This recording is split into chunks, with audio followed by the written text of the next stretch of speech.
Hello friends, welcome to our YouTube channel Prashant education hub. पिछले video में हमने cell के कंपोनेंट्स के बारे में पढ़ा था।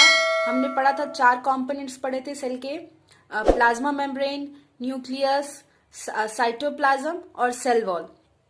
इस वीडियो में हम सेल के अंदर जो ऑर्गेनेलीज प्रेजेंट होती है उनका क्या क्या फंक्शन होता है और उनका क्या स्ट्रक्चर होता है उसके बारे में पढ़ने वाले हैं। तो आपको दिख रहा है स्क्रीन पर कि ये जो है, ये सेल का स्ट्रक्चर है, ये जो सेल है वो एनिमल सेल है जो कि एनिमल्स के अंदर पाया जाता है। और ये जो दूसरा सेल है ये प्लांट सेल है। तो आज हम दोनों सेल के अंदर जो सेल ऑर्गेनेलीज प्रेजेंट होती है उनको एक एक करके डिस्कस करने वाले हैं। तो चलिए स्टार्ट करते हैं। सबसे पहला जो सेल ऑर्गेनेली है वो है एंडोप्लाज्मिक रेटिकुलम। तो आज हम इसके बारे में पढ़ेंगे कि एंडोप्लाज्मिक रेटिकुलम जो है एक सेल ऑर्गेनेली है जो कि एनिमल सेल और प्लांट सेल दोनों के अंदर पाई जाती है। ये न्यूक्लियस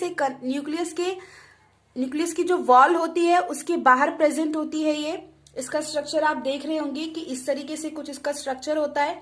ये न्यूक्लियस है सेल का, पूरा सेल नहीं बनाया गया है, सिर्फ एंडोप्लाज्मिक रेटिकुलम को सेल के बाहर निकाल करके मैंने इसका स्ट्रक्चर दिखाया है आपको। ये न्यूक्लियस है और ये उसके बाहर कुछ इस तरीके से, ये जो आप देख रहे हैं ये क्या है, एंडोप्लाज्मिक रेटिकुलम का पूरा स्ट्रक्चर है। ये ईआर का स्ट्रक्चर है। एंडोप्लाज्मिक रेटिकुलम को ईआर भी बोलते हैं। तो चलिए इसके थोड़े फीचर्स पढ़ते हैं। तो एंडोप्लाज्मिक रेटिकुलम जो है वो एक मेम्ब्रेन बाउंड ऑर्गेनेली है। मेम्ब्रेन बाउंड ऑर्गेनेली का मतलब ये होता है कि सेल के अंदर जो भी ऑर्गेनेली प्रेजेंट होगी उसके पास अपना मेम्ब्रेन होगा।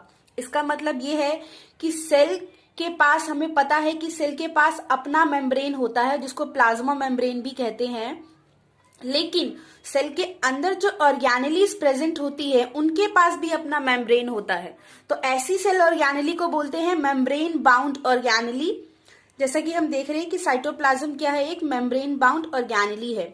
ठीक है। उसके बाद इसका जो स्ट्रक्चर होता है इट इज ट्यूबुलर और राउंड इन स्ट्रक्चर। ये ट्यूबुलर फॉर्म में भी हो सकता है या फिर वेसिकल फॉर्म में, यानी कि राउंड फॉर्म में भी हो सकता है। ठीक है। उसके बाद एंडोप्लाज्मिक रेटिकुलम जो है वो 2 टाइप्स के होते हैं। ठीक है, देखिए लिखा हुआ एंडोप्लाज्मिक रेटिकुलम 2 टाइप का होता है। पहला होता है RER और दूसरा होता है SER। RER का मतलब रफ एंडोप्लाज्मिक रेटिकुलम और SER का मतलब स्मूथ एंडोप्लाज्मिक रेटिकुलम। दोनों में बहुत ही ह्यूज डिफरेंस है, इसलिए इन दोनों के अलग अलग फीचर्स हैं, इन दोनों के अलग अलग फंक्शंस हैं। तो मैं सबसे पहले RER के बारे में समझाती हूँ।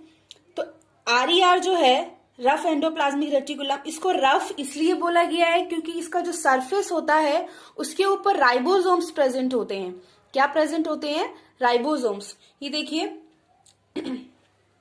ये एंडोप्लाज्मिक रेटिकुलम का स्ट्रक्चर है। ये न्यूक्लियस है, न्यूक्लियस के बाहर ये एंडोप्लाज्मिक रेटिकुलम प्रेजेंट है।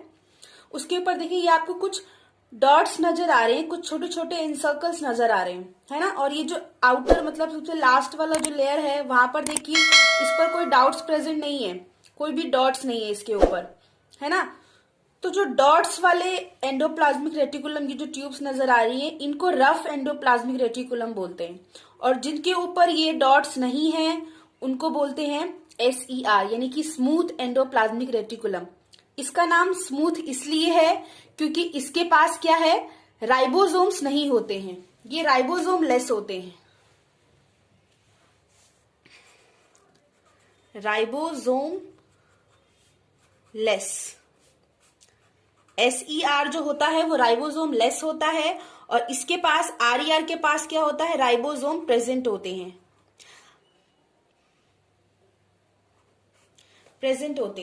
अब राइबोसोम का फंक्शन क्या होता है? तो राइबोसोम का मेनली फंक्शन होता है प्रोटीन बनाने का।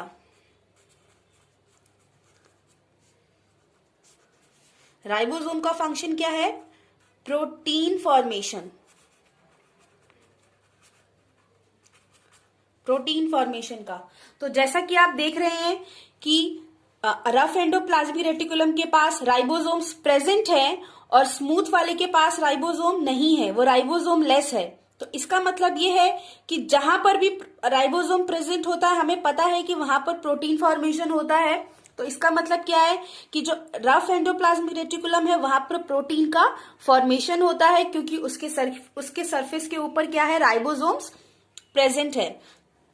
उसके बाद स्मूथ एंडोप्लाज्मिक रेटिकुलम जो होते हैं वो राइबोसोम लेस होते हैं, इसलिए वो क्या बनाते हैं, वो फैट और लिपिड या फिर कार्बोहाइड्रेट्स कह सकते हैं आप, वो बनाते हैं। लेकिन रफ एंडोप्लाज्मिक रेटिकुलम जो है वो मेनली उसका मेन फंक्शन ही है प्रोटीन फॉर्मेशन का, क्योंकि उसके सरफेस के ऊपर राइबोसोम्स प्रेजेंट होते हैं, इसीलिए उसको रफ एंडोप्लाज्मिक रेटिकुलम कहा जाता है। नेक्स्ट ऑर्गेनेली जो है वो है गोल्गी एपैरेटस। गोल्गी एपैरेटस एक सेल ऑर्गेनेली है जो कि प्लांट सेल और एनिमल सेल दोनों के अंदर पाई जाती है। इसको सबसे पहले जो है इसके बारे में बताया था कैमिलियो गोल्गी ने, जो साइंटिस्ट का नाम है ये, जिन्होंने हमें सबसे पहले गोल्गी एपैरेटस के बारे में इंफॉर्मेशन दी थी, इसीलिए इसका नाम गोल्गी एपैरेटस भी है, ठीक है, या फिर इसको गोल्गी बॉडी भी कहते हैं। तो इसमें हम देखते हैं कि जो गोल्गी एपैरेटस है इसका मेनली फंक्शन जो होता है वो प्रोटीन पैकेजिंग का फंक्शन होता है। मतलब ये क्या करता है, जो भी प्रोटीन का फॉर्मेशन होता है रफ एंडोप्लाज्मिक रेटिकुलम में, उसको ये अपने अंदर स्टोर करके रखता है और उसकी पैकेजिंग करता है, पैक करता है उसको इन दी फॉर्म ऑफ वेसिकल्स की फॉर्म में उसको पैक करता है, और उसके बाद उसका ट्रांसपोर्ट होता है सभी ऑर्गेनेलीज के पास। देखिए ये इसका स्ट्रक्चर है, इसका स्ट्रक्चर कुछ इस तरीके से होता है, आपकी बुक्स में भी बनाया हुआ होगा, और ये मैंने भी थोड़ा एक डायग्राम आपको प्रेजेंट करने की कोशिश की है। इसमें देखिए ये इसका स्ट्रक्चर होता है, ये इसका आउटर लेयर है और ये इसका इनर लेयर है, ये भी मेम्ब्रेन बाउंड ऑर्गेनेली है।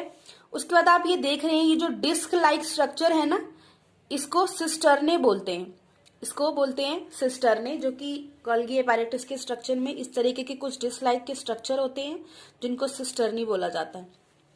तो आप समझ गए होंगे कि गोल्गी एपैरेटस का जो मेन फंक्शन है वो प्रोटीन पैकेजिंग का है एंड प्रोटीन स्टोरेज का है, ठीक है। नेक्स्ट वन है लाइसोसोम। लाइसोसोम भी एक मेम्ब्रेन बाउंड ऑर्गेनेली है और ये भी प्लांट और एनिमल दोनों सेल के अंदर पाई जाती है। इसका जो स्ट्रक्चर है वो वेस्कुलर स्ट्रक्चर होता है, और जो है ये जो सेल ऑर्गेनेली है ये डाइजेस्टिव एंजाइम रिलीज करती है। डाइजेस्टिव एंजाइम का मतलब ऐसे एंजाइम्स जो डाइजेशन में हेल्प करते हैं, लाइक प्रोटीएज, लाइपेज, कार्बोहाइड्रेट, ये तीनों जो एंजाइम है, प्रोटीएज जो है ये प्रोटीन के डाइजेशन में हेल्प करता है, लाइपेज लिपिड के डाइजेशन में हेल्प करता है, और कार्बोहाइड्रेट जो है ये कार्बोहाइड्रेट के डाइजेशन में हेल्प करता है। तो ये कुछ इस तरीके के एंजाइम्स भी रिलीज करती है ये जो सेल ऑर्गेनेली है लाइसोसोम। उसके बाद लाइसोसोम को suicidal bag of the cell बोलते हैं, suicidal bag of the cell इसको बोलते हैं लाइसोसोम को।